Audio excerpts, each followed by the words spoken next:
Potholes are one of the most common ways of how roads get worn out, and it's a problem everywhere in the world, in the rural countryside and in the urban areas. To find out why potholes occur, we have to discuss the two main types of roads, that is asphalt and concrete, and how they are constructed. While constructing any road, we first have the natural surface. This natural surface is then leveled and compacted to form the subgrade. Then we have a layer of tiny rocks or coarse aggregates that are again compacted, and this layer is called a subbase. Then another layer with finer rocks, which would be called the base. These three layers are pretty common in all road construction, and the thickness varies on the anticipation of the load that the road would be expected to handle, and in some cases, we might skip the base layer altogether.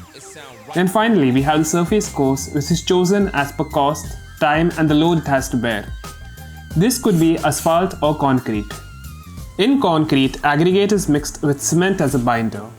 The cement reacts with aggregate and moisture in a process which we call hydration and forms a stronger, harder mix. The resulting reaction forms a hardened brittle material which is more weather resistant as it seals the elements of air and water extremely well. Whereas in asphalt, bitumen is more of a glue that holds the mixture together. It is a flexible material that doesn't have much resistance to the outside elements. It's like that friend of yours who keeps your entire group together, but they themselves are a wreck. Know that friend? Go take care of them. If you don't, then that friend is you. Good job, you. Go eat a cake or something. Usually the choice between concrete and asphalt is made as per the cost of construction and maintenance. Concrete roads, though more durable, are expensive and takes more time to construct. Asphalt roads, on the other hand, can be constructed relatively quickly and are comparatively cheaper. However, asphalt is less durable compared to concrete. Potholes are formed mainly due to damage from water, especially from rain and snow. Thus, we come across more instances of potholes forming during monsoons and post-winters. They mainly occur on asphalt roads. When it rains, water seeps through the road and accumulates between the subbase and the subgrade. This causes a subgrade layer to soften and erode, forming a gap in its place. When heavy vehicles go over, the upper crust experiences constant stress. The bitumen eventually weakens and there is no support from the lower layers and a depression is formed. Then they visit a counselor and then they are fine. Therapy helps. No, but on a serious note, this is how potholes are formed. Similarly, during winters, water accumulates and forms ice below. Unlike other materials, water expands when it solidifies.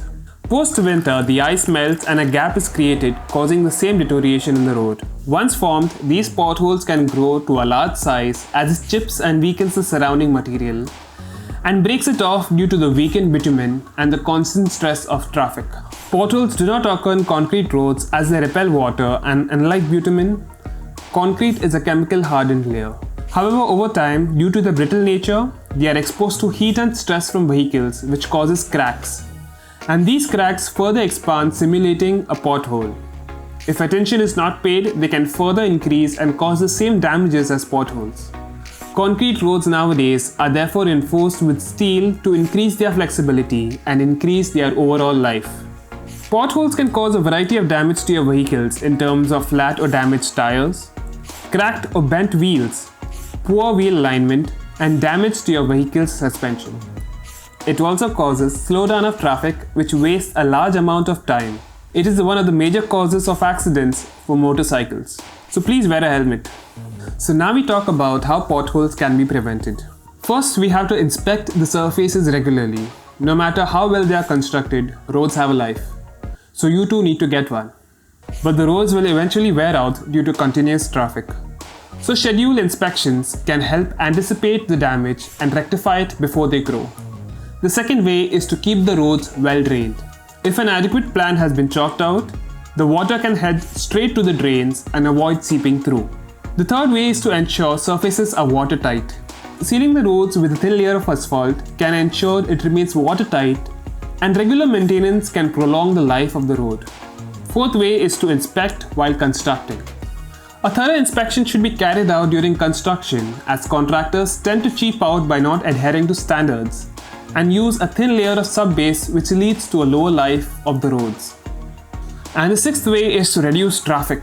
The volume of traffic, particularly heavy vehicles, is the main cause of initial road surface failure.